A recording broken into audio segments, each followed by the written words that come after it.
علیکم ناظرین، spare news net work میں خوش آمدید۔ 8 بجے کی ہیڈ لائنز کے ساتھ میں ہوں آپ کی ہوسٹ نیلا اقبال۔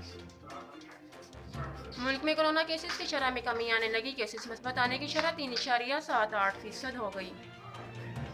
نواز شریف کے $1 ارب کے اثاثوں کا اندازہ کیا اثر آئی تھا، سابق پروسیکیوٹر جنرل ریب کا 2015 میں برطانوی عدالت میں اعتراف۔ سابق چیئرمین جنرل امجد پر براڈ شیٹ کو مشورے دینے کا بھی الزام۔ وفاقی کابینہ کی براڈ شیٹ پر انکوائری کمیشن بنانے کی منظوری۔ وزیر اطلاعات شبلی فراز کہتے ہیں براڈ شیٹ کیس نے بتایا کہ کرپشن کرنے والوں کو چھوڑا گیا۔ پاکستان بمقابلہ جنوبی افریقہ پہلے ٹیسٹ کا آج دوسرا روز۔ بلاول کے بیان کے بعد پی ڈی ایم کے بڑوں میں رابطے تیز۔ سربراہ پی ڈی ایم مولانا فضل الرحمان کو بختیار بھٹو کی شادی کی دعوت نہیں ملی، صحافیوں کے پوچھنے پر کہا کون سی شادی۔ پیٹرولیم ڈویژن نے آئل مارکیٹنگ کمپنیوں اور ڈیلرز کے منافع میں اضافے کی تجویز دے دی، اقتصادی رابطہ کمیٹی میں آج تجاویز زیر غور آنے کا امکان۔ کراچی کے مختلف علاقوں میں گیس کی لوڈ شیڈنگ جاری۔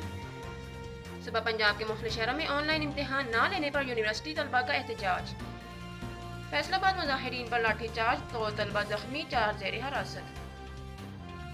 سندھ کابینہ کی 37,000 اساتذہ مقامی سطح پر بھرتی کرنے کی منظوری۔ لاہور میں کھوکھر پیلس گرانے کے حکم پر عمل درآمد معطل۔ کراچی کے بعد حیدرآباد میں بھی بغیر منصوبہ بندی دھڑا دھڑ کثیر المنزلہ تعمیرات۔